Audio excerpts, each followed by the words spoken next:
আসসালামু আলাইকুম এভরিওয়ান। আমি টমেটোর সস তৈরি করব। তা আমি 1 কেজি পরিমাণ টমেটো নিয়েছি, সেটা কেটে নিয়েছি। তারপরে আমি সামান্য পানি দিয়ে দিয়েছি কড়াইয়ে, কিছুটা পেঁয়াজ রসুন কুচি দিয়েছি, কয়েকটা শুকনো মরিচ দিয়েছি।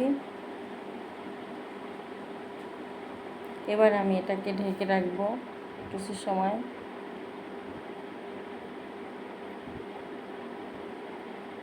আমি ঢাকনাটা তুলে স্বাদ মতো লবণ দিয়ে নেব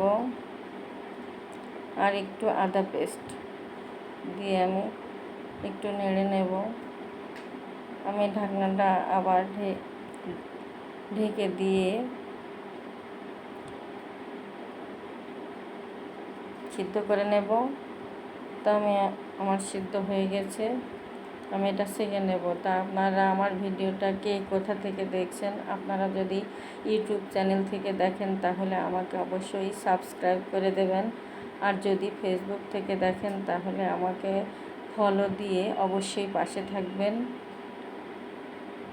এবার আমি সসটা ছেঁকে নিয়ে চুলায় দিয়ে দিয়েছি। আমি 2 চামচ পরিমাণ চিনি দিয়েছি, আপনারা আপনাদের পছন্দ মতো বাড়িয়ে কমিয়ে দিতে পারেন। এবার আমি এটা বারবার নাড়তে থাকবো, তা নাহলে তাহলে ধরে যেতে পারে কড়াইয়ে। আমি একটা বাটিতে 2 চামচ পরিমাণ কর্নফ্লাওয়ার নিয়েছি আর একটা লেবু কেটে নিয়েছি, এটার রস দেব। আপনারা চাইলে ভিনেগারও ব্যবহার করতে পারেন, কিন্তু আমার কাছে ভিনেগার ছিল না, তাই আমি লেবুর রসটাই ব্যবহার করেছি। এটা দিয়ে কর্নফ্লাওয়ারটা ভালো করে ঘুটে নিয়ে ওটা টমেটোর সসের ভিতরে দিয়ে দিতে হবে। দিয়ে টমেটোর সসটা বারবার নাড়তে হবে, তা না হলে নিচে লেগে যেতে পারে কড়াইয়ে। এভাবে নাড়তে নাড়তে টমেটোর সসটা হয়ে যাবে।